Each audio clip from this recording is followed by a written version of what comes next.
Meron na pong binigay na update si Secretary John Vic Remulla patungkol po dyan at tuloy-tuloy pa rin po ang operasyon para sa pag-aresto kay Senator Bato de la Rosa. Ano po yung bottlenecks? Bakit po nahihirapan sa analysis ng palasyo yung pag-aresto kay Ronald de la Rosa? Hahayaan po natin ang DOJ at ang DILG na siyang sumagot po dyan dahil sila po ang nakakaalam kung anong operasyon ang kinakailangan para po mabilis na maaresto si Senator Bato de la Rosa.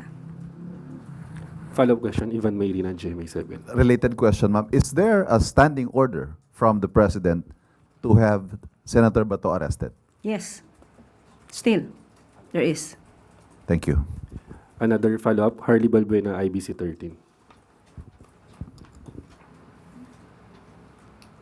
Hi, Yusek. Yusek, will there be any possible charges against those who spread or posted fake information regarding Senator Bato de la Rosa? Will the PCO Anti-Fake News Desk act on it?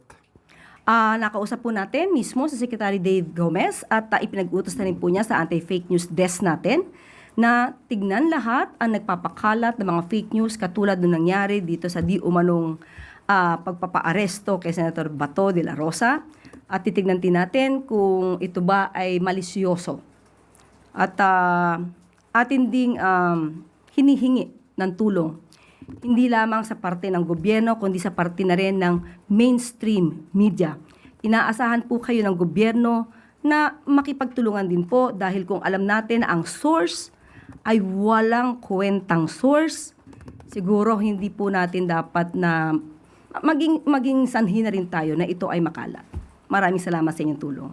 Follow-up question, Kat Domingo, ABS-CBN. Ano po yung possible penalties na pwedeng ipataw doon sa mga mapapatunayan na nag-violate ng or nagpakalat ng fake news about this incident? Tingnan po natin, inaaral pa po kung ano yung mga naipakalat, kung paano naipakalat, at ano yung mga mensahe. Yan po ay bubusisiin muna. At kapag nakita namin kung ano ang dapat na ipataw, ibibigay po namin sa inyo kung anong kaso ang pwedeng isampa sa kanila.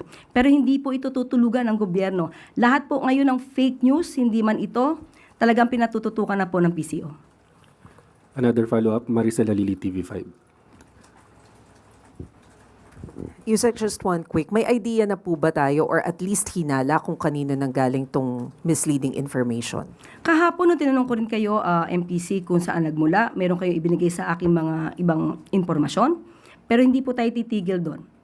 At tignan po natin. Kasi kung sila man nagsimula, pero meron syempre mga troll na nagpakalat nito.